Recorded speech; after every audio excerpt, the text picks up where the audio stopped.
Aleluia. Tem algum incendiário aqui? Online, tem algum incendiário online aí? Vamos junto. Sabe, a palavra de hoje é prepare o ambiente, irmão. E eu tenho certeza que vai fazer sentido para você, porque em algum momento você já viveu algo, talvez a expectativa de algo que você percebeu, cara, eu preciso preparar o ambiente para isso acontecer.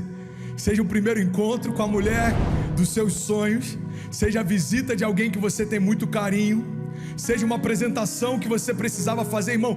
Em algum momento de transição, a gente precisa receber alguém que é importante pra gente, alguém que a gente tem carinho, tem zelo, alguém que a gente se importa com a opinião dele. Qual é a primeira coisa que a gente faz? A gente prepara o ambiente, sabe? E Deus tem falado muito comigo ao longo dessa semana, porque daqui a alguns dias a gente está abrindo as portas da igreja de novo. Alguém pode celebrar isso junto comigo? E Deus falou: ei filho, prepara a casa para o novo romper, prepara a casa para a nova estação. Prepara a igreja, prepara a sua casa, prepara o quarto do bebê, porque tem coisas novas vindo aí, e armas que você usou até aqui não funcionarão mais, estratégias que eu te dei para esse tempo não funcionarão mais. Então prepara o ambiente para receber o novo de Deus. Irmão, isso é tão bíblico quanto qualquer outra palavra que eu pudesse compartilhar. Prepara o ambiente. A Bíblia chega ao ponto de dizer: olha, não se coloca vinho novo sobre odres velhas.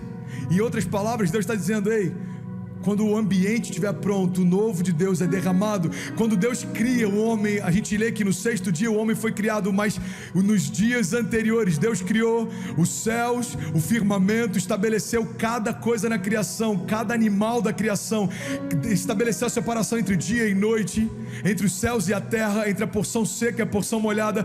Em todas as etapas a gente vê Deus estabelecendo ambientes para que o novo seja derramado. E eu quero que você entenda, irmão, que depois de toda essa loucura que a gente viveu, existem coisas novas para você viver, mas você precisa preparar o ambiente para os milagres. Ei, você precisa preparar o ambiente para as promessas, você precisa preparar o ambiente para o romper.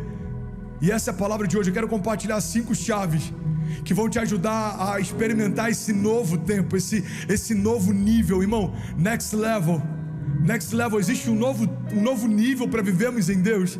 Pastor, eu já vivi milagres incríveis até aqui. Deixa eu te lembrar de algo: existem milagres que você ainda não viveu, existem promessas que ainda não se cumpriram, existem palavras que ainda não se tornaram uma realidade diante dos seus olhos. Então, irmão, não limita aquilo que Deus pode fazer, porque por mais que você já tenha visto coisas incríveis, eu vim te lembrar que existe infinitamente mais em Deus para você viver. Você está comigo? Amém? Então, se você puder, onde você estiver, seja na tua casa, seja trabalhando no teu carro, ouvindo a mensagem no celular, seja num quarto de hospital, num leito, aonde você estiver, se você puder, declare comigo, diga: eu vou preparar o ambiente. Diga: para viver as promessas. Diga: Pai, o ambiente está sendo preparado para viver o maior romper da minha história. Sabe, o que eu quero compartilhar com você não diz respeito a ambientes físicos apenas, mas talvez também. No meu caso, também diz respeito a ambientes físicos. Mas eu não estou falando só de preparar ambientes naturais. Eu estou falando de você preparar o teu coração para receber novas palavras. Eu estou falando de você preparar o ambiente da tua casa para receber novos milagres. Irmão, prepara o ambiente. Esse é o tema da palavra de hoje. E antes da gente começar a pregar, eu queria que você refletisse sobre isso. Eu queria que você avaliasse. Se você puder, inclusive, anota e medita ao longo dessa semana. Sabe, o que você está construindo hoje, o que tem consumido você hoje, o que tem consumido o teu coração, o teu tempo, os teus melhores dias hoje, aponta para as tuas promessas? Sabe o que é louco? Muita gente vai ficar assustada em perceber que o que está construindo não está conectado com aquilo que Deus prometeu. E a grande verdade, irmão, é que se aquilo que você está investindo tempo para construir, para gerar, para fundamentar, não aponta para aquilo que Deus prometeu, você não está preparando o ambiente certo para viver as promessas que Deus te fez. O que eu quero compartilhar com você hoje, irmão, é que a gente está esperando alguns milagres acontecerem, mas a grande verdade é que a gente ainda não se preparou para que alguns deles venham. Ei, quando você recebe alguém importante, você não prepara a tua casa para recebê-lo? A minha pergunta é: o que está faltando para você preparar a tua casa para receber os milagres que Deus te prometeu também? Às vezes a gente espera uma visita com mais zelo do que a gente espera por um milagre. Às vezes a gente espera por uma visita que vai chegar na nossa casa, a gente quer botar os melhores talheres, a gente quer botar a melhor louça, a melhor toalha de mesa, a gente quer deixar tudo arrumado, para quê? Para causar uma boa impressão. Mas os milagres não precisam que você os impressione, mas o mínimo que você precisa é que a tua casa esteja pronta para receber aquilo que Jesus deseja fazer. Você está comigo? Então a gente precisa entender isso. Sabe, a verdade é que muitas vezes a gente pergunta para Deus por que a chuva não vem. É uma das perguntas que eu mais recebo: pastor, por que isso ainda não aconteceu? Por que essa promessa ainda não se cumpriu? Por que esse milagre aí, irmão? A verdade é que enquanto a gente está perguntando para Deus por que a chuva ainda não veio, Deus está perguntando o que está faltando para a gente ir para os campos e começar a prepará-los para receber a chuva. Porque essa passividade de perguntar para Deus quando Ele vai fazer não faz sentido quando a gente entende que na cruz tudo já foi feito, toda a herança já foi liberada, toda a promessa já foi estabelecida, toda a nossa identidade já foi desenhada. Irmão, a redenção já se cumpriu, a redenção já aconteceu. Então, se você hoje confessa Jesus como seu Salvador, hoje você acessa todas as promessas que Jesus te fez. Se você confessa hoje Jesus como teu Senhor, o senhorio de Deus hoje começa a mudar a tua dinâmica, os teus pensamentos, o teu coração, as tuas motivações, começa a guiar os teus passos, direcionar você. Lâmpada para os meus pés e luz para os meus caminhos é a tua palavra, Senhor. Deus está dizendo: ei, se você buscar em mim, não vai ter confusão, você não vai ter dúvida se é para a esquerda ou para a direita. Tem muita gente que me pergunta: pastor, eu tenho perguntado para Deus e Ele não responde, eu queria uma resposta, o que eu faço? É para entrar nessa porta ou não é para entrar? É para fazer essa aliança ou não é para fazer? Irmão, entende isso? A voz de Deus fala agora dentro de nós. Então, ao invés de a gente perguntar por que Deus não está falando mais com a gente precisa questionar o que tem falado dentro de nós tão alto quanto a voz de Deus. O grande problema não é que Deus está em silêncio, a grande verdade é que tem gente demais falando junto com Deus. Ruídos demais, opiniões demais, medos demais, ansiedade demais. Ei, mas eu vim te lembrar que existe um Deus que é mais do que tudo aquilo que tem tentado paralisar você, confundir você, entristecer você, desmotivar você. Você quer viver milagre, irmão? Então prepara o ambiente e certamente eles chegarão, certamente as promessas se cumprirão. A primeira chave que eu quero compartilhar com você é que Deus não vai fazer crescer aquilo que você ainda não plantou. Deus não vai fazer crescer aquilo que você não plantou. 1 Coríntios 3,6 diz: eu plantei, Apolo regou, mas Deus é quem fazia crescer.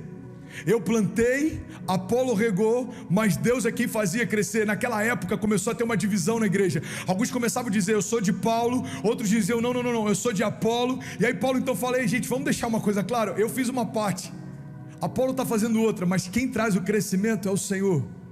Mas você percebe que aqui tem uma dinâmica, uma chave que está quase que intrínseca, às vezes a gente nem percebe, mas a palavra está dizendo que Deus fazia crescer, mas a palavra está dizendo que Paulo fez plantar.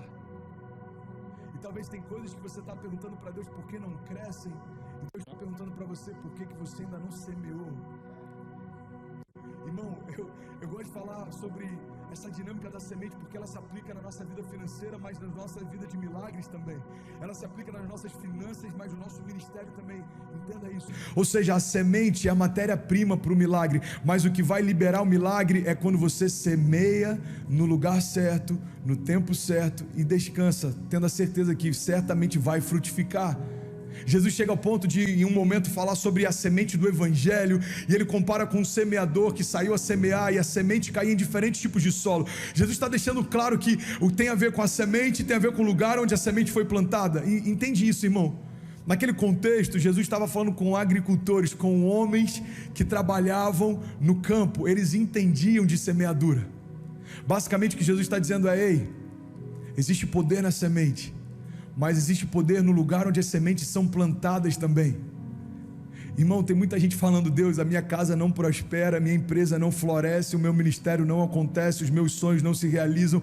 E eu tenho plena convicção que grande parte do que você pode estar vendo como uma barreira tem a ver com atitudes que você deveria ter e ainda não teve, posicionamentos que você deveria ter e ainda não teve. Irmão, entende isso.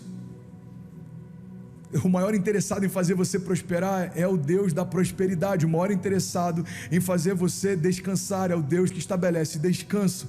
O maior interessado em fazer com que você descanse em paz é o Deus que é o príncipe da paz. O maior interessado em fazer com que toda confusão cesse é o maravilhoso conselheiro. O maior interessado em te guardar no meio das batalhas é o Deus forte. Então entende isso, irmão. Tem coisas que você está perguntando por que não aconteceu, e Deus está falando: ei, porque eu estabeleci uma dinâmica, e essa dinâmica se chama semeadura. Você dá alguns passos e os céus vão reagir a eles. Você se posiciona e os céus vão se posicionar diante de você. Você está comigo? Faz sentido para alguém? Então entenda isso, irmão. Deus não vai fazer crescer aquilo que você não plantou. Conselho prático: para de reclamar do resultado de escolhas que você não fez. É como alguém que votou em branco, não pode reclamar do presidente atual. Você se omitiu quando deveria se posicionar. Ah, mas eu não concordo com nenhuma das opções. Então não reclama de nenhuma delas, porque você preferiu ficar nulo do que se posicionar em algum dos lados. Irmão, olha para mim em nome de Jesus. Para de reclamar das escolhas que você não fez. Para de questionar a ausência de sombras de árvores que você não plantou. Para de questionar a Deus frutos que você não está podendo colher, mas também lá atrás, quando Ele te chamou para semear, você preferiu não fazer, não se lançar, não mergulhar. Pastor, você tá duro demais. Não, eu quero despertar você, porque não existe avivamento sem arrependimento. Irmão, não existe romper se a gente não entender o que a gente está fazendo de errado, que precisa ser consertado. Irmão, quando eu entendo o que eu preciso fazer e ainda não faço, o que eu precisaria me tornar, ainda não me tornei, eu tenho uma nova oportunidade de deixar Deus alinhar o meu coração e voltar ao lugar de origem. Ei, irmão, deixa Deus ser Deus, deixa Deus alinhar você, deixa Deus trazer clareza sobre você. André, você fala, parece que é fácil, você está aí em Miami, você está vivendo um tempo incrível. Irmão, não questiona a minha colheita se você não caminhou junto comigo durante a minha semeadura. A gente olha para coisas que estão acontecendo e fala: uau, de repente. Ei, não, de repente leva muito tempo para acontecer, como diz o Guga. De repente leva muito tempo para acontecer. Então, de repente, um cara como o Billy Graham se levantou. De repente, um avivamento, como aconteceu na Rua Azusa, iniciou. De repente, não, irmão. Muito do que a gente vive fala a respeito de passos de fé que a gente dá quando ninguém está vendo. Só que os nossos passos de fé em ambientes de invisibilidade não chamam a atenção de ninguém, até que os frutos chegam. E aí todo mundo quer questionar o tamanho da colheita, todo mundo quer ter uma opinião a respeito do que você está colhendo, mas entenda isso: o único que pode definir o que você colhe é quem estava com você enquanto você plantava. Ei, irmão, Deus está falando: aquele que semeia com lágrimas certamente voltará trazendo a sua colheita, os seus feixes. Ei, Deus está dizendo para a gente: não para de semear. Deus, mas está difícil. Eu nunca disse que seria fácil. Deus, mas é desafiador. Ei, eu não chamei você para ser mimado pelas minhas palavras. Eu chamei você para se tornar reis e um sacerdote. Irmão, reis precisam reinar em tempos de guerra também. Reis precisam trazer direção para o povo quando existe tempo de fome também. Reis precisam ter estratégias quando existem pestes e pragas também. Ei, reinar não significa ser servido num trono. Reinar significa ter autoridade, liderança para governar o povo nos piores momentos, principalmente. Então Deus está dizendo: ei, você não é o pai da família, você não é o sacerdote na tua casa. Então entenda, os momentos mais difíceis é o que separa meninos de homens. Para de tentar se entreter, eu estou forjando você. Para de reclamar, eu estou ensinando você. Ei, para de reclamar. É uma das chaves que eu vou falar lá no final. Já estou dando um spoiler aqui, irmão. Faz sentido para alguém? Para de reclamar do resultado das escolhas que você não fez. Uma das chaves que tem queimado no meu coração, eu compartilhei ela na hora da oferta. A gente precisa ter esse entendimento. Existe algo que Deus já te deu, e é exatamente isso que vai liberar o que Deus prometeu para você. Deus trabalha a partir dessa matéria-prima. Ele te dá algumas chaves e essas chaves abrem portas. Deus te dá algumas visões e essas visões te apontam para o futuro. Deus te dá novas vestes para viver um novo tempo. Deus te dá uma nova natureza para acessar novas promessas. Irmão, é por isso que é loucura desejar viver as coisas de Deus sem ter nascido de Deus, desejar experimentar o fruto do Espírito sem ter nascido do Espírito. Às vezes a gente está perguntando, Deus, parece que chega um momento que o teto está mais baixo, eu não consigo passar daqui, irmão. A gente precisa avaliar se de fato nascemos de novo ou só mudamos de bloco religioso. Tem muita gente que ainda é um simpatizante da fé e está ansioso para viver promessas que Deus fez para os seus filhos. Ei, promessas que Deus faz para os filhos, só quem vai viver, quem se tornou filho. Simpatizantes da fé acham legal quando a gente prega sobre promessas, mas entenda, irmão, ser um simpatizante da fé nada mais é do que ser um espectador na mesa do rei. Deus não chamou você para ouvir promessas, Deus chamou você para viver promessas. Deus não chamou você para ouvir a respeito de milagres, Deus chamou você para viver milagres. Irmão, você foi chamado por Deus para viver o chamado de Deus. Todo sonho que Deus te dá aponta para um destino em Deus. Toda promessa que Deus te fez aponta para um destino em Deus. Essa é a loucura do Evangelho. Jesus se apresenta como o caminho, mas ao mesmo tempo Ele é o destino. Caminhamos nele, com Ele e avançamos para Ele. Em uma das passagens da Bíblia, Jesus diz: olha, eu estarei com vocês, eu estarei em vocês. É um Deus que caminha perto, mas também caminha dentro. É o Deus que me envolve ao meu redor. Ele está me envolvendo enquanto eu ando, caminho, mas Ele também está me preenchendo. Irmão, olha para mim em nome de Jesus. Deus não quer só mover você, mas Deus quer preencher você. Preencher todo o vazio, até que não haja dúvida, até que não haja medo, até que não haja preocupação. André, eu sonho em viver uma vida sem medo, mas é difícil, o medo sempre vem e ele sempre vai vir. As crises sempre existirão, doenças sempre acontecerão. Irmão, Jesus chega ao ponto de dizer algo que se eu pregasse isso hoje seria escandaloso. Teria um monte de hater fazendo um monte de postagens apontando em relação a isso, mas foi o próprio Jesus que disse. Jesus diz: olha, os pobres sempre existirão. Os pobres sempre existirão, mas eu estou aqui por um tempo limitado. É como se Jesus dissesse: ei, pobreza sempre vai existir, doença sempre vai existir, crise sempre vai existir. Quando chega no momento de pagar os impostos, alguns começam a questionar Ele, e eu acredito que a motivação por trás desse questionamento era: quem sabe Jesus se posiciona contra o reinado, e aí começa então um motim, uma rebelião. Jesus fala: não, de quem que é a cara que está nessa moeda? É de César, Jesus. Então dá a César o que é de César, dê a Deus o que é de Deus. Jesus está dizendo: ei, governos sempre existirão, mas o que eu tenho para oferecer para vocês é uma realidade acima dessas realidades. Os pobres existirão, mas aqueles que consolam os pobres é como se estivessem consolando a mim. Doenças existirão, mas aqueles que oram pelos doentes é como se eu estivesse tocando em cada um deles através de você. Pessoas estão perdidas desde a época de Jesus até o fim dos tempos, mas aqueles que fazem o convite para a salvação, a palavra de Deus diz, é como se o próprio Deus fizesse esse convite através de nós. Aqueles que foram reconciliados com Deus através do sacrifício físico de Jesus, agora receberam também o ministério da reconciliação. Ei, Jesus está falando: esses desafios sempre existirão,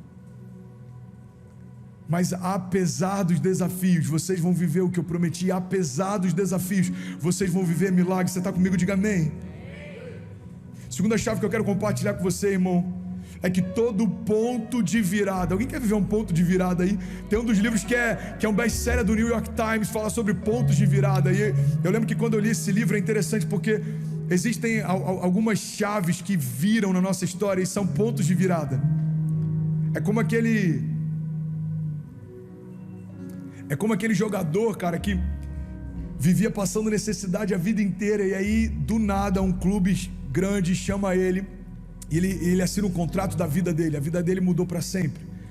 É como aquele cara que nunca imaginou que seria pai, mas recebe a notícia que a mulher está grávida, e quando vê a criança pela primeira vez, acabou. Ele percebe que ele nasceu para ser pai, ele só não sabia disso. Sabe aquele ponto de virada? Quando alguém que está pensando em desistir ouve algo de Deus ou recebe uma visão de Deus, e aí aquele cara que estava pensando em desistir agora quer cuidar de pessoas que estão pensando em desistir. Eu tenho certeza que para quase 3.700 pessoas que estão me ouvindo agora, você já teve pontos de virada. E estão me dizendo que o áudio está ok, está perfeito. Então eu queria fazer esse convite. Pega esse link agora, irmão. Me ajuda a compartilhar com quem precisa. Eu estou na segunda chave, são 5, vai por mim. Tem muito de Deus para ser compartilhado hoje. Então eu queria te fazer essa convocação agora. Pega esse link, envia para todo mundo que você puder. Eu tenho certeza que essa palavra vai tocar muita gente, vai mudar a história de muita gente. Você está comigo ainda? Tem algum incendiário comigo aqui? São quase 4 mil incendiários online. Vamos junto até o final. Já são 5.200 nas duas contas? Uau! Mais de 5.200 pessoas conectadas, sabe? Segunda chave é que todo ponto de virada, guarda isso, irmão, nasce de uma desistência. Como assim, André? Me explica melhor. Eu vou te explicar. Para viver o novo de Deus, eu preciso desistir daquilo que não é de Deus para mim. Para viver o novo de Deus, eu preciso abrir mão daquilo que não é de Deus para mim. O problema é que muitas vezes a gente está exatamente nesse momento em que Deus fala: ei, você vai entregar a tua bagagem para viver o novo, e às vezes a gente quer continuar carregando algumas coisas que Deus já nos chamou para soltar. Sobrepeso, irmão, sobrecarga, sentimentos que não te abençoam em nada. Irmão, às vezes a gente não consegue viver o novo porque a gente ainda está preso no velho. Você não consegue fluir no novo relacionamento porque você ainda está lembrando daquela ex-namorada. Você não consegue fluir na igreja nova porque você ainda fica remoendo coisas da antiga igreja. Você não consegue fluir com o teu novo líder porque você ainda fica reclamando de coisas do líder anterior. Ei, olha para mim, irmão, todo ponto de virada nasce de uma desistência. Eclesiastes chega ao ponto de dizer a respeito da importância de desistir. Eclesiastes 3 diz: olha, existe um tempo determinado para todo o propósito debaixo dos céus. E ele vai citando algumas ações, e entre elas tem um momento que a Bíblia diz lá em Eclesiastes 3, olha, existe tempo de desistir. Talvez para você isso seja estranho, porque a gente quase que endemonizou a palavra desistir. Mas a grande verdade é que o problema não é desistir. A pergunta que a gente tem que fazer é: do que estamos desistindo? Não desista da tua casa, irmão, mas desista de qualquer relacionamento fora do teu casamento que está arrastando toda a tua casa para um abismo. Irmão, não desista do teu business, da tua empresa ou qualquer coisa que Deus tenha te dado. Mas também não fica pedindo para Deus abençoar algo que Deus já pediu para você entregar. Irmão, não desista daquilo que Deus te deu, mas não tenha dificuldade em desistir daquilo que Deus pediu para você entregar. É esse ponto de virada que a gente precisa entender. É como aquele jovem rico encontra Jesus e Jesus fala: olha, você é bom, você segue todos os princípios, você é um homem bom, se você quiser me seguir, larga tudo e me segue. Jesus fez um convite para ele. Jesus falou: olha, se você desistir do que você tem, você vai receber muito mais do que você poderia ter. Mas aquele cara parou para fazer conta. Olha para mim, irmão, a pior coisa que você pode fazer quando encontra com Jesus no meio do caminho é fazer contas, porque o convite dele nunca vai fazer lógica. Eu conheço muita gente frustrada porque em algum momento que teve esse encontro, como Saulo teve no caminho de Damasco, como Pedro teve enquanto pescava, como esse jovem rico teve enquanto Jesus alcançou ele, irmão. Existe muita gente que falou: uau, era para eu ter lançado, era para eu ter mergulhado, era para eu ter aberto mão, era para eu ter confiado, e já era, irmão. Não dá para a gente começar a construir a arca depois que as primeiras gotas de chuva começam a cair. Não dá para a gente tentar se precaver no meio do dilúvio. Jesus está falando aí: toda a direção que eu te dou, confie em mim, eu sei o que eu estou fazendo. Eu lembrei de algo aqui agora. Eu trabalhei com meu pai um bom tempo na corretora. Meu pai tem uma corretora de seguros e eu estudei, tirei a certificação do SUSEP, a gente se tornou sócio durante algum tempo, e uma das coisas que meu pai falava que no início me irritava muito, era quando existia uma dúvida: pode isso ou não pode, a pólice libera isso ou não, a cláusula, e ele falava assim: papai está aqui, pode confiar, papai está aqui. E aquilo irritava a gente, porque sabe aquele fundo de ironia, mas na grande verdade ele sabia o que ele estava falando. E eu quero te fazer esse convite, irmão, olha para mim, confie em Deus, Ele sabe o que Ele está fazendo. É como se Ele falasse para a gente: ei filho, papai está aqui, descansa, eu sei o que eu estou fazendo, eu sei quais são os próximos passos, eu sei qual é o teu desafio, eu sei quais são os seus limitadores, descansa, papai está aqui. Você está comigo? Diga amém. Todo ponto de virada nasce de uma desistência. Para viver o novo de Deus, você precisa desistir de tudo que não é de Deus para você, porque começar a se mover, irmão, depois que algo acontece, isso não é fé, isso é óbvio. Começar a andar como príncipe depois que você é chamado para assumir um trono, isso é fácil, isso não é fé, isso é óbvio.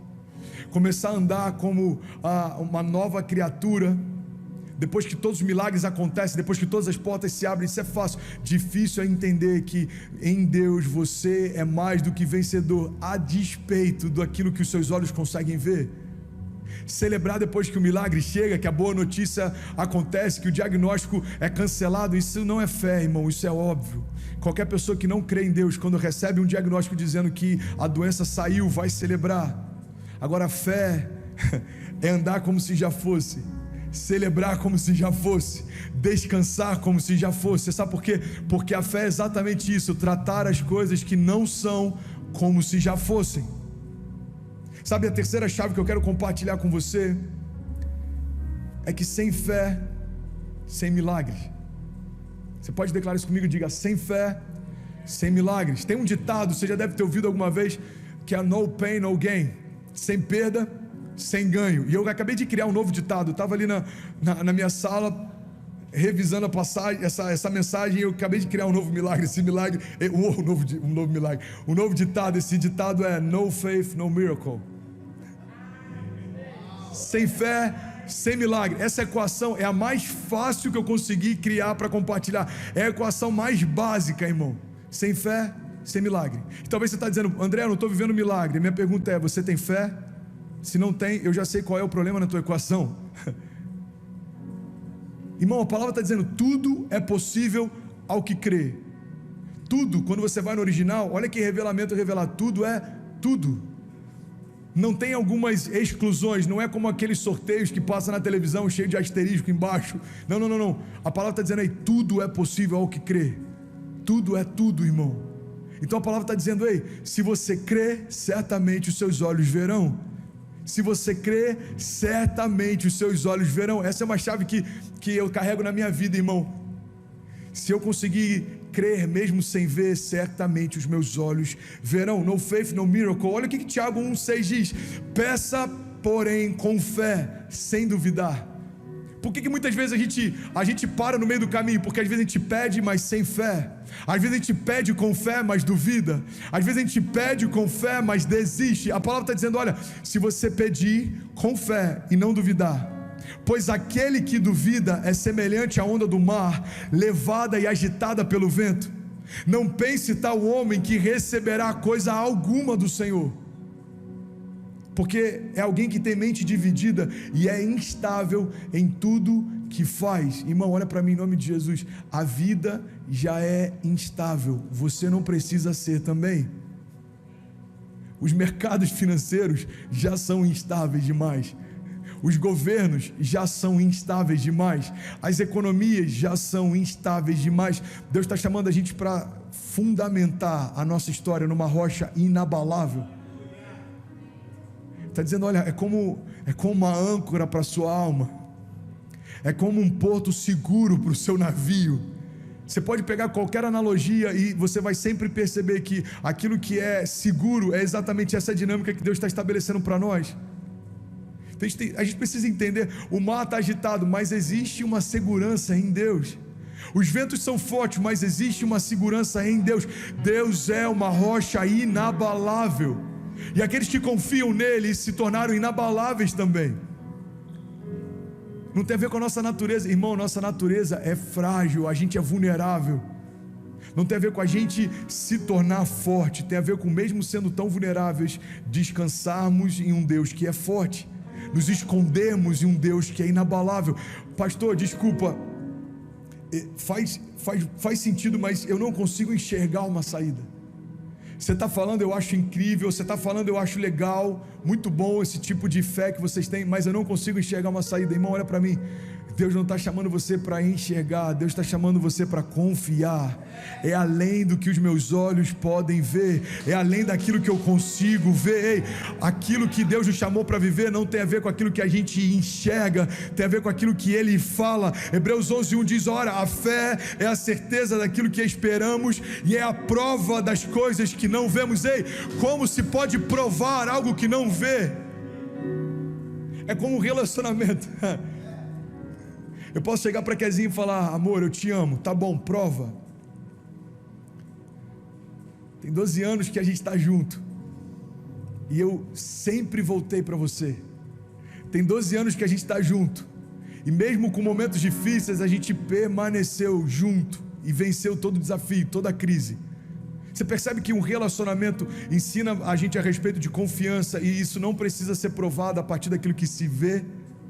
Não tem a ver com a quantidade de presentes que eu levo para casa, não tem a ver com a quantidade de legendas que eu faço falando dela, tem a ver com quem eu sou quando ninguém vê. Então, irmão, eu lembro de algo que Deus falou comigo alguns anos atrás e me lembrou disso agora. Deus falou: filho, você já conheceu casais que estão juntos há anos, mas perderam a confiança um no outro? Eu lembro que quando eu não era convertido, então era muito comum, eu conhecia alguns casais, e casais até mais velhos, que você sabia que o que o cara falava, a mulher não conseguia acreditar mais, o que a mulher falava, às vezes o cara não conseguia acreditar mais, permaneciam juntos, mas não tinha confiança. Ei, olha para mim, o que Deus falou comigo foi: filho, tem muita gente que caminha comigo há anos, mas ainda não consegue confiar. Confiança não tem a ver com tempo de relacionamento. Confiança tem a ver com conhecer o caráter do outro. Quando conhecemos o caráter de Deus, confiamos naquilo que Ele prometeu. Quando conhecemos o caráter de Deus, confiamos na promessa que Ele fez. André, por que você crê sem duvidar que aquilo que Deus prometeu vai acontecer? Porque Deus não muda, Deus não está morto, Deus não volta atrás naquilo que promete. Ele não é homem para que minta, nem filho do homem para que se arrependa. Irmão, Deus não é homem. Por mais que Jesus tenha se feito homem, Deus não é homem. Ele não volta atrás depois que promete, não se arrepende. Então eu preciso entender: se Deus falou, a palavra que Ele liberou é tudo que eu preciso para descansar. A palavra que Ele liberou é tudo que eu preciso para confiar. Você está comigo? Diga amém. Tem mais de 6.000 pessoas conectadas nas nossas duas contas, irmão. É assim que Deus faz. A última palavra é dele. Um domingo que começa com os maiores desafios que a gente já viveu, pode terminar sendo o maior domingo que a gente já experimentou. Eu creio nisso, irmão. Tem milagres fluindo enquanto a gente prega, tem curas acontecendo, tem pessoas sendo renovadas. É como se tivessem Lázaro saindo para fora enquanto a gente prega, como se tivessem pessoas emergindo agora. Eu lembro que tinha um louvor, cara, que falava demais comigo. Esse é bem da antiga, eu só não vou pedir pro Dani cantar porque talvez não lembre a letra, mas era: se o mar me submergir, a tua mão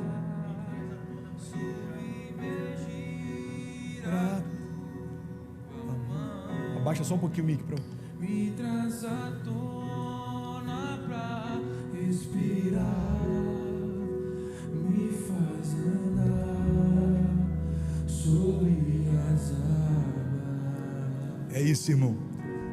Acho que é Tu És, né?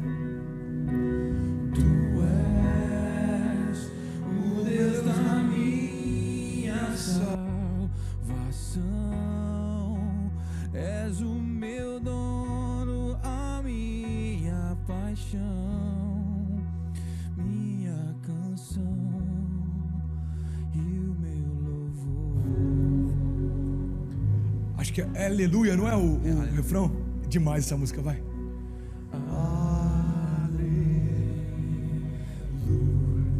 Se você não souber essa letra, em casa canta só isso, irmão. Levante suas mãos, declare aleluia. Aleluia.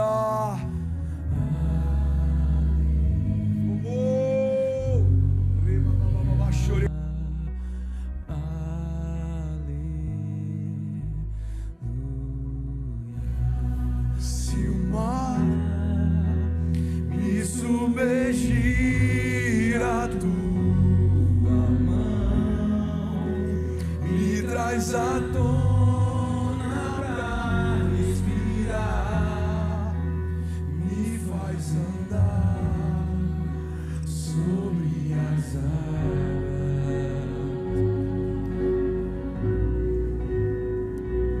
Tu és o Deus da minha salvação. És o meu dono, a minha paixão e minha canção e o meu louvor. Aleluia. Irmão, Deus não te chamou para entender. Para de tentar entender. Talvez você está cansado porque você está tentando entender, e Deus falou: ei, a única coisa que você precisa entender é que não é o teu entendimento que gera milagres, não é a tua lógica que gera milagres, não, é só você descansar. Aquela passagem é uma das que mais tem falado comigo nesse último ano: aquietai-vos e sabei que eu sou Deus. Irmão, aquietai-vos e sabei, é como se ele falasse: ei, para de ficar tentando reclamar, contestar, ei, se aquieta a tua alma, deixa essa tempestade dentro de você cessar, e lembra, ei filho, lembra o Deus que fez tudo quando nada existia, o Deus que desenhou você quando nem os seus pais existiam, e o Deus que já te chamava pelo nome quando os seus pais nem sabiam que você estava a caminho. Então, eu continuo sendo o mesmo Deus, eu continuo sendo bom, e nada me pega de surpresa. Então guarda isso, irmão, essa é uma das chaves que eu quero compartilhar. Sem fé, sem milagres, no faith, no miracles. Sabe, milagres são como sementes plantadas em Deus, a gente precisa ter esse entendimento. Milagres são como sementes plantadas em Deus. E o problema é que às vezes a gente não está enxergando, a gente começa a duvidar se vai acontecer. Irmão, se você plantou em Deus, o fato de você não enxergá-las não significa que elas não existam. Elas só estão no ambiente que a tua mente não alcança. Mas milagre não é gerado pela nossa mente, mas pela nossa fé. Tem uma citação do Bill Johnson que ele diz: olha, a mente é um ótimo servo, mas é um péssimo mestre. A mente sempre vai dizer: não vai dar. A mente vai sempre dizer para você: você não vai conseguir, você não vai chegar lá, você não vai alcançar, você não é tão bom o suficiente, você não é tão justo, você não é tão limpo, você não é. Ei, olha para mim, não importa o que a tua mente fala, o que importa é o que o teu pai fala. A palavra diz: porque aquele que não cometeu pecado se fez pecado por nós, para que nós fôssemos feitos justiça de Deus. A tua mente vai falar: ei, mas você pecou na semana passada. Mas a palavra de Deus diz: olha, aqueles que estão em Cristo, não há mais condenação, as coisas velhas passaram e tudo se fez novo. Irmão, não tem a ver com as nossas gotas de suor para fazer merecer, tem a ver com as gotas do sangue de Jesus, que nos fez mais do que vencedor. Às vezes está assim: André, eu não consigo acreditar. Ei, irmão, você precisa decidir isso hoje. A verdade é que essa equação precisa fechar agora. Só tem dois elementos nela: fé e milagre. Se um deles faltar, não vai acontecer. Salmos 2:8 diz: pede-me e te darei as nações como herança, e os confins da terra como a tua propriedade. Sabe a quarta chave que eu quero compartilhar? Tem alguém que está comigo? Já tem mais de 6.000 pessoas, 2.500 no meu canal, mais 1.400 no canal da nossa igreja, tem mais 2.200 na live pelo Insta. Uau! Glória a Deus. A quarta chave que eu quero compartilhar é: tem milagres que só vão acontecer depois que a multidão sair. Eu lembro que eu já falei sobre isso algumas vezes, mas cara, você precisa lembrar disso de tempos em tempos, porque a multidão, ela vai tentar entrar na tua casa de novo de tempos em tempos. Tem muitas chaves que a gente precisa repensar, reavaliar, porque de tempos em tempos, coisas que a gente venceu lá atrás começam a tentar entrar de novo lá na frente. E aí, irmão, olha para mim, tem milagres que só vão acontecer quando a multidão sair. Bill Johnson, ele diz o seguinte: nosso problema com a fé não é a incapacidade de ouvir a voz de Deus, mas é a nossa disponibilidade em sempre ouvir as outras vozes. Talvez o que você não está vivendo não é porque você não consegue ouvir a voz de Deus. Talvez você já ouviu, Deus já falou com você, Deus já alcançou o teu coração, Deus já renovou você, você até acredita nas promessas, você até deseja milagres, mas sabe qual pode ser o problema? O fato de, assim como a voz de Deus tem espaço no teu coração, talvez outras vozes tenham também. Olha o que acontece, irmão, está lá em Mateus 9:23, Jesus ele está indo a caminho de uma casa, existe uma menina e a definição, o diagnóstico é: ela morreu, a menina está morta. Mateus 9:23. Então Jesus está chegando, a Bíblia diz que tem pessoas ao redor da casa e já está todo mundo chorando pela morte da menina, já está todo mundo entendendo que aquilo ali é irreversível, a menina morreu, não tem mais como, não tem o que fazer. E aí Jesus chega nesse ambiente, e talvez seja exatamente isso que você está vivendo. Talvez aos olhos de quem te conhece não dá mais, talvez aos olhos de quem conhece o teu casamento, a tua casa, os teus negócios, está todo mundo dizendo: irmão, não dá mais, that's it, acabou. Mas eu vim aqui te lembrar que se Jesus entrou na tua casa, irmão, é Ele quem dá a última palavra sobre a tua história. Você está comigo? Olha o que acontece, Mateus 9:23 diz assim: Quando Jesus chegou à casa do dirigente da sinagoga e viu os flautistas e toda a multidão agitada, ele disse: saiam, a menina não está morta, mas apenas dorme. Então todos começaram a rir dele. E aqui está a chave, irmão. A Bíblia diz: então depois que a multidão se afastou, você pode declarar isso comigo? Diga: depois que a multidão saiu, diga: Jesus entrou. Irmão, Jesus não vai batalhar para ter espaço no teu coração. Ele está à porta do teu coração, mas Ele não vai dividir espaço com ninguém. Jesus está dizendo: ou eu sou o centro da tua história, ou você vai sempre viver uma história pela metade. Você já viveu essas fases do quase? Cara, eu estava quase conseguindo aquela porta de trabalho. Cara, eu estava quase conseguindo fechar aquele negócio.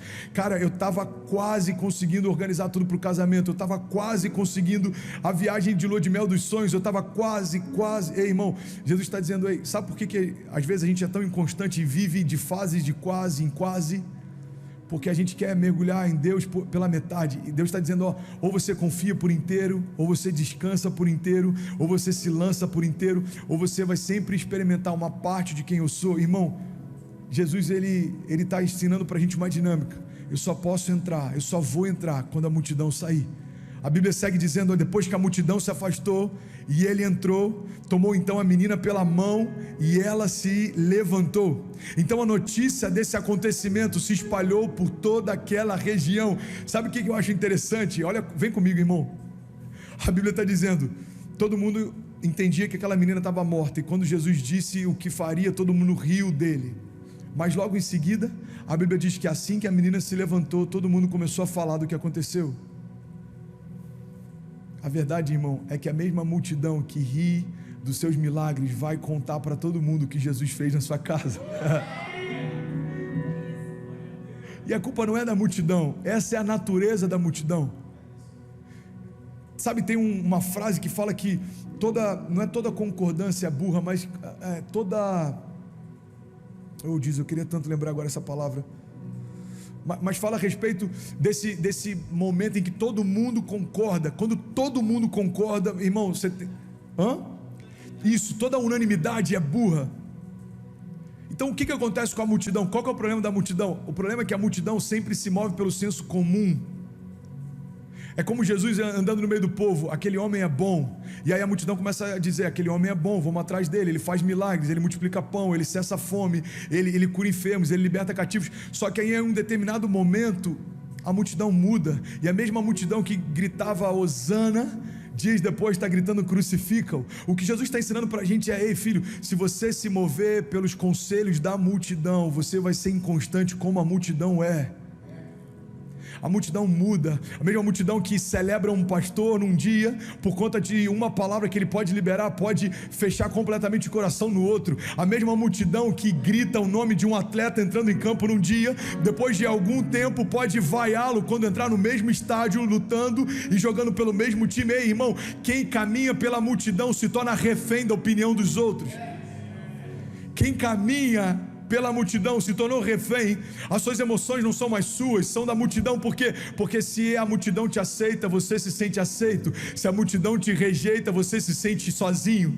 Se a multidão te celebra, você se sente bem. Se a multidão não celebra mais, você se sente mal. Jesus está dizendo: ei, deixa eu ser o centro e deixa a multidão de fora, porque enquanto a multidão não sair, eu não posso entrar. Enquanto a multidão não sair, eu não posso fazer. Por quê? Porque eu não vou dividir espaço com ninguém. Talvez você está dizendo: cara, mas por que Jesus não vai entrar e ele mesmo dizer para que a multidão saia? Porque, irmão, Jesus faz aquilo que a gente não pode fazer, mas a verdade é que a gente precisa fazer algumas coisas também. Jesus não rola pedras, mas ele ressuscita mortos. Jesus está diante do túmulo de Lázaro e fala: ei, rola pedra. Você já parou para pensar por que Jesus não deu uma ordem para que aquela pedra saísse? Por que Jesus não tocou na pedra e ela saiu? Ou talvez até de longe ele simplesmente olhou para ela e ela se partiu? Porque Jesus está ensinando uma dinâmica para a criação. Jesus está dizendo: ei, quando você fizer o natural, fique em paz, que o sobrenatural eu faço. Quando você fizer aquilo que você pode fazer, descansa na certeza de que eu vou fazer aquilo que você jamais poderia.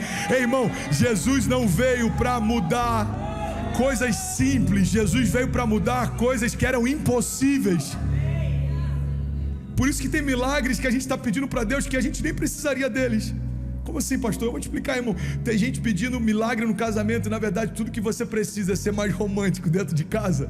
Tem gente que está pedindo milagre para os seus filhos e talvez tudo que eles precisam é poder ter um pouco mais de tempo com você. Tem gente que está pedindo milagres financeiros na empresa, nos negócios, dentro de casa, e talvez tudo que você precise é parar de reter as sementes que Deus já te deu. Ei, irmão, Deus está dizendo: faz aquilo que você pode e deixa que eu faço aquilo que você jamais poderia fazer. A palavra de Deus diz que a mesma multidão que questionava aquilo que Jesus faria, logo depois sai contando para todo mundo aquilo que Jesus fez. Mateus 7,7 diz: peçam e lhes será dado, busquem e encontrarão, batam e a porta lhes será aberta, porque todo aquele que pede recebe, todo aquele que busca encontra, e aquele que bate, a porta lhe será aberta. Ei, irmão, olha para mim em nome de Jesus. Eu estou terminando, eu estou indo para a quinta e última chave. E a mensagem de hoje é: prepara o ambiente. Para de reclamar das escolhas que você não fez. Para de reclamar das escolhas que você não fez. Começa a preparar o ambiente. Se Jesus ele fosse entrar de forma natural hoje, imagina Jesus, o verbo se fazendo carne e entrando na tua casa hoje, como você o receberia? Alguns talvez diriam: ah, pastor, eu arrumaria algumas coisas dentro de casa. Olha como isso é forte, irmão. Ah, eu resolveria alguns problemas com a minha esposa. Pô, Jesus vai chegar lá, eu não quero que ela me exponha na frente dele. Se Jesus fosse na sua empresa: ah, eu resolveria algumas coisas dentro da minha empresa, eu fecharia algumas brechas. Agora você percebe que o fato de Jesus vir naturalmente não muda o fato de Jesus já estar lá espiritualmente. Jesus já está na tua casa, irmão. Jesus já está na tua empresa. E para alguns que vão confessar Jesus pela primeira vez hoje, Jesus vai estar em você e fluindo a partir de você. Jesus está falando: ei, o que está faltando para você preparar um ambiente para as promessas que eu te fiz? Ei, o que está faltando para você começar a se mover nas direções que eu te dei? Faz o fácil, filho, deixa que o impossível eu faço. Sabe, a quinta chave que eu quero compartilhar e eu finalizo aqui é que a gente precisa ter um coração grato. Ingratidão gera esterilidade, irmão. Ingratidão é uma das coisas mais feias que a gente pode ver, e em todas as esferas. Tanto ingratidão de alguém que era pequeno e foi levantado por alguém, como alguém que é grande e não sabe celebrar o que Deus está falando, fazendo na vida do outro. Irmão, ingratidão é feio, é tóxico. Ingratidão impede você de viver o novo milagre. E tem muita gente que no meio da caminhada, por não saber lidar com o que já recebeu, deixou de receber coisas novas. É como aquele filho que todas as vezes que recebe um bom presente não sabe celebrar, pelo contrário, ele desdenha do que recebeu. Eu tenho plena convicção como pai, que o coração do pai vai se esforçar menos para os próximos presentes do que se esforçou para os presentes anteriores. Você já deve ter ouvido algum pai que fica triste quando sempre vê o filho reclamando do que tem, falando assim: cara, eu desisto, nada para você tá bom. Irmão, você já deve ter visto algum filho, e você que é pai, ou você que é um pouco mais velho, vai entender o que eu estou falando, da revolta santa que a gente sente quando vê um filho falando: vamos comer isso de novo? Só quem batalhou para trazer a comida para a mesa sabe o quão ruim é ouvir isso. Agora entende, imagina Deus sendo pai, vendo em nós um coração ingrato, reclamando mais do que ainda não recebemos do que aquilo que já recebemos, reclamando e questionando mais aquilo que ainda não se cumpriu do que todo aquilo que já se cumpriu. Ei, irmão, a quinta chave que eu quero compartilhar com você é que a gratidão que antecede o milagre libera o novo de Deus. A gratidão que antecede o milagre libera o novo de Deus. Ei, se você consegue ser grato mesmo antes de receber, você está pronto para receber. Se você consegue celebrar mesmo antes de Deus cumprir, você está pronto para que Ele cumpra. Ei, irmão, a gratidão que antecede o milagre libera o novo de Deus. Sabe o que eu aprendo com Jesus na prática? Em todas as vezes que a gente vê milagres acontecendo, Jesus ele agradecia antes do milagre se manifestar. Irmão, Jesus era 100% Deus. Tem coisas que dentro de uma dinâmica humana, a gente olhando de fora, a gente até pensa assim: cara, ele não precisava fazer isso. Jesus ele chega próximo de João Batista, pede para ser batizado. João Batista fala: cara, eu não sou digno nem de desatar a sandália dos seus pés. O que Jesus diz? Ele diz: é necessário. É porque Jesus, ele veio para estabelecer uma dinâmica. Eu vou até um pouco além. Jesus veio para estabelecer uma didática. Jesus ensinava a partir daquilo que fazia e não a partir daquilo que falava. Porque muitos homens falavam antes dele chegar, muitos homens continuam falando mesmo depois dele ter partido aos céus. Mas agora o que muda histórias não é aquilo que a gente fala, é aquilo que a gente faz. O que Jesus está ensinando para a gente em cada milagre? Ele está ensinando: olha, vocês vão ser gratos antes do milagre acontecer, e por isso o milagre vai se manifestar. Jesus diz que, a Bíblia diz que Jesus está lá vendo o povo com fome, ele sente compaixão. E eu vou resumir bastante, porque você já ouviu pelo menos 5.000 vezes essa passagem. Jesus pega o pedaço de pão, Jesus pega aqueles peixinhos, 5 pães e 2 peixinhos, e antes dele repartir com a multidão, ele agradece ao Pai. Irmão, a cada pão que ele reparte, um novo pão é multiplicado, e Jesus vai repartindo, e o pão vai sendo multiplicado, Jesus vai repartindo, e o peixe vai sendo multiplicado. E sabe o que é interessante? No final, a Bíblia chega ao ponto de fazer questão de colocar esse detalhe: 12 cestos cheios de pães e peixes. Ei, olha para mim, 12 cestos para 12 discípulos. Jesus está estabelecendo uma didática. Ele está dizendo: ei, preste atenção, não tem a ver com o pouco que você tem, mas nas mãos de quem você coloca. Ei, deixa eu te ensinar outra coisa. Você precisa ser grato antes de receber, porque a gratidão que antecede o milagre libera o novo de Deus. Agora deixa eu ensinar mais uma coisa para vocês. Aquilo que eu faço, não desperdice, não há desperdício no reino. O milagre que eu fiz hoje, você não precisa reter. Certamente eu farei amanhã, mas você também não vai desperdiçar. Jesus fala: agora pega tudo que sobrou, coloca em 12 cestos. Cada discípulo precisou carregar um cesto cheio, e eu tenho plena convicção que a cada passo que eles davam, carregando o peso do milagre, eles aprendiam que, irmão, aquilo que Jesus faz precisa ser celebrado. Você está comigo? Diga amém. Guarda essa chave, irmão. Quem só sabe reclamar nunca está pronto para receber. Você conhece alguém que só sabe reclamar? Vamos ser sinceros, não é insuportável conviver com alguém assim? Só sabe reclamar, nada tá bom, tem quarentena, tá ruim. O cara vivia falando que queria ter tempo para ficar em casa, agora ele está em casa reclamando.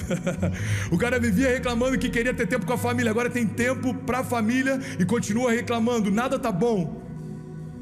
O dólar está alto demais, o cara reclama. Agora o cara quer exportar, o dólar está alto demais, é o melhor cenário, mas o cara reclama também. Irmão, nada está bom. Por quê? Porque o problema não é exterior, o problema é interior. Não é o mundo que está mal, são os seus olhos que estão maus. A palavra diz que se os nossos olhos forem bons, todo o nosso corpo terá luz. Mas se os nossos olhos forem maus, todo o nosso corpo estará em trevas. O que a Bíblia está dizendo é: o que precisa mudar é a forma como você enxerga o mundo ao teu redor. Porque quem está feliz em Deus não se move pelas circunstâncias. Irmão, como é que estão as coisas aí, André? Maravilhosas, nunca foram tão boas. Mas não está tendo desafio, irmão? Eu também nunca vivi tanto desafio, mas eu também nunca vivi tanto milagre. Ei, irmão, olha para mim. Quem só sabe reclamar nunca está pronto para receber. Abacuque 3,17 diz: mesmo não florescendo a figueira, mesmo não havendo uvas nas videiras, mesmo falhando a safra de azeitonas, não havendo produção de alimento nas lavouras, nem ovelhas no curral, nem bois nos estábulos, ainda assim. Você pode levantar a sua mão em nome de Jesus, declarar isso comigo, diga: ainda assim eu me alegrarei no Senhor. Diga: eu celebrarei o Deus da minha salvação. A nossa gratidão não é quando a despensa está cheia, mas é a despeito da nossa despensa. A nossa gratidão não é quando todas as portas estão abertas, mas é por saber que a única porta que realmente importa nunca esteve fechada para nós. O caminho da salvação continua disponível.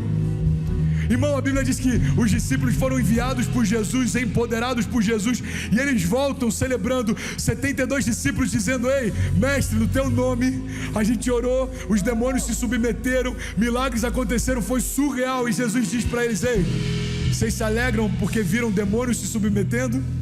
Eu vi o próprio Satanás ser derrubado dos céus. Eu vi Satanás descer com 1/3 dos anjos dos céus. Deixa eu contar algo para vocês. Olha o que Jesus diz, irmão. O que deveria alegrar vocês não é o fato dos demônios se submeterem, mas é o fato do nome de vocês ter sido escrito no livro da vida. Jesus está dizendo: sabe o que tem que alegrar o teu coração? Não é a quantidade de portas abertas ao teu redor, mas é o fato de saber que a porta que leva ao Pai continua aberta para você. Jesus está dizendo: ei, eu sou o caminho, a verdade e a vida, e aquele que crê em mim vai ter livre acesso novamente com o Pai. Aquele que crê em mim nunca mais vai caminhar sozinho. Jesus liberou promessas para a gente, irmão, e uma dessas promessas é: eu estarei com vocês todos os dias, eu jamais os deixarei, eu jamais os abandonarei. Pode até uma mãe que amamenta esquecer do seu filho, eu todavia jamais me esquecerei de vocês, diz o Senhor. Ei, irmão, se a gente precisa renovar nossas esperanças, a gente precisa descansar na certeza de que se Deus é por nós, nada nem ninguém pode contra nós. A gente precisa descansar na certeza de que quando Deus age, não há quem desfaça o que Ele fez, não há quem desfale o que Ele falou. E eu creio que essa é uma das maiores fúrias do inferno. Qual que é uma das maiores fúrias do inferno, André, na tua opinião? É o fato do inferno saber que não pode modificar nada daquilo que Deus fez para mim. Então, como o inferno não pode voltar atrás e cancelar a cruz, tudo que ele pode fazer é tentar fazer com que eu não acredite na mensagem da cruz. Como o inferno não consegue mudar o amor que Deus tem por mim, o que ele vai tentar fazer é mudar o amor que eu tenho por Deus. Irmão, entende isso? Tudo que o inferno tenta fazer é anular aquilo que você pode experimentar em Deus, mas o inferno jamais pode anular aquilo que Deus já preparou para você. E eu vim aqui te lembrar, irmão, quando a gente quer batalhar, uma das coisas que eu aprendi nesse livro da Arte da Guerra, do Sun Tzu, um livro milenar, um clássico, um dos livros mais lidos do mundo, e a gente pode aprender muitas coisas ali que a gente aplica a nossa dinâmica de fé. Uma das coisas que eu aprendi é que quando você quer derrotar o teu inimigo, você precisa saber o que alimenta ele, você precisa ir direto num ponto de suprimento dele. Então, em grandes guerras que o mundo já enfrentou, a primeira coisa que os exércitos tentam fazer é mapear onde estão os suprimentos, como que leva alimento para os soldados no campo, como que leva munição para os soldados no campo, aonde estão as reservas de petróleo, de energia dos soldados no campo. André, por que você está falando isso? Por um princípio simples. A melhor estratégia para você derrotar o que o inferno tenta fazer contra você é deixar ele morrer de fome. O que alimenta o inferno, irmão, na tua jornada de fé é a tua dúvida. A tua dúvida é que gera medos, a tua dúvida é que gera inconstância, a tua dúvida é que gera todas essas preocupações. Ei, olha para mim, irmão, dúvida nada mais é do que uma incerteza se Deus vai fazer o que prometeu. A gente fica em dúvida: será que eu vou avançar? Será que eu vou conseguir? Será que eu vou prosperar? Será que eu vou recomeçar? Será? Ei, tira esse será da tua história e deixa as palavras que Deus liberou sobre você tomarem o centro da tua história. Feche teus olhos em nome de Jesus, e eu quero liberar algumas palavras de vida sobre você. Feche teus olhos em nome de Jesus. Deus está trazendo à nossa memória aquilo que nos dá esperança. Deus está falando: ei filho, só prepara o ambiente, deixa que o impossível eu vou fazer. Só prepara o ambiente, retira a multidão e deixa eu cuidar de você, deixa eu guiar você, deixa eu renovar você, deixa eu incendiar você. Irmão, guarda isso: Deus não tem compromisso com o fogo que Ele não acendeu. Ele não está pedindo para que a gente acenda o fogo sobre o altar, Ele está pedindo para que a gente restaure o altar. Deixa que o fogo quem lança sou eu, deixa que os milagres quem faz sou eu, deixa que as promessas quem estabelece sou eu. Ei, deixa eu ser Deus na sua vida. É a palavra que Deus tem liberado sobre nós. Ei, confia nele, irmão, descansa nele, entrega os teus caminhos ao Senhor, descansa nele e o mais Ele fará. Entrega os teus caminhos ao Senhor, descansa nele e o mais Ele fará. Lança sobre mim toda a vossa ansiedade, diz o Senhor, porque eu tenho cuidado de vós. Ei, lança sobre mim toda a tua preocupação, todo jugo pesado, todo cansaço, toda mentira, toda amargura. Ei, lança sobre mim toda comparação, toda carga do passado, tudo aquilo que está pesado para você. Ei filho, eu já levei sobre mim, você não precisa pagar o preço duas vezes, já foi pago. Certamente Jesus levou sobre si as nossas doenças e enfermidades, e o castigo que nos trouxe a paz estava sobre Ele, e pelas suas pisaduras nós já fomos sarados. Ei, não é algo que talvez Ele faça, é algo que certamente Ele já fez. Já fomos sarados em Cristo, já fomos libertos em Cristo, já fomos justificados em Cristo, já fomos comprados a preço de sangue. Não há nada capaz de nos separar desse amor. Nada, nada, nada. Feche teus olhos em nome de Jesus. Não há nada, nem a morte, nem a vida, nem anjos, nem principados, nem potestades, nem o presente, nem o porvir, nem altura, nem profundidade, nem qualquer outra coisa na criação foi capaz de nos separar do amor de Deus que está em Cristo Jesus. Feche teus olhos em nome de Jesus. Eu quero orar com você. O louvor vai ministrar. Feche teus olhos. A gente tem mais de 6.700 pessoas conectadas nas nossas 3 contas. Feche teus olhos. Existe vida de Deus fluindo aqui, irmão.